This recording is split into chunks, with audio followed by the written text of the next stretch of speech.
સુરત શહેરમાં ભારે વરસાદના કારણે સર્જાયેલી પૂરની સ્થિતિમાં લિંબાયતના ગીતાનગરના અસરગ્રસ્ત પરિવારોને રાહત આપવા માટે લિંબાયત ધારાસભ્ય સંગીતાબેન પાટીલ દ્વારા રૂબરૂ મુલાકાત લઈને સહાયનું વિતરણ કરવામાં આવ્યું હતું।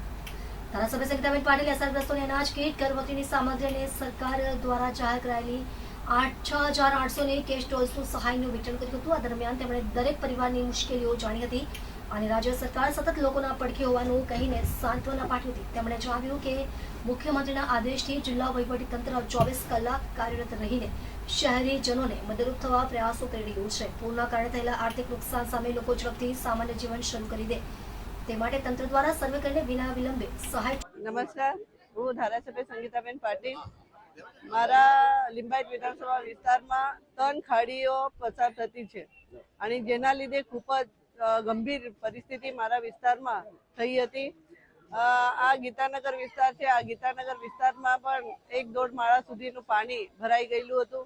આજે તમે જોઈ રહ્યા છે કે પાર્ટી તરફથી જે આદરણીય મુખ્યમંત્રી શ્રી ભૂપેન્દ્રભાઈ પટેલ સાહેબ જ્યારે અહીંયા આવ્યા અને નાયબ મુખ્યમંત્રી શ્રી હર્ષભાઈ સાહેબ આવ્યા, આદરણીય સાંસદ શ્રી સી આર પાટીલ સાહેબના આગેવાનીમાં જે બેઠક થઈ એ બેઠકમાં નિર્ણય લેવામાં આવ્યો।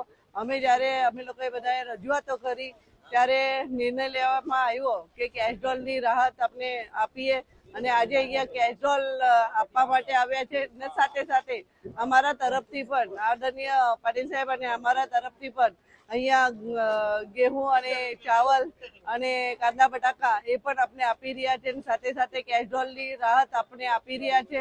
આજે લોકો જે મુશ્કેલીમાંથી ઉભરી રહ્યા છે પણ ભારતીય જનતા પાર્ટીની સાથે છે અને એટલા માટે એમને સહાય કરવી એ આપની માનવતાની ધોરણ રૂપે આપની પહેલી ફરજમાં આવે છે અને એના લીધે આજે ફૂલના ફૂલની પાકડી એવી રીતે આપણે મદદ કરી રહ્યા છે।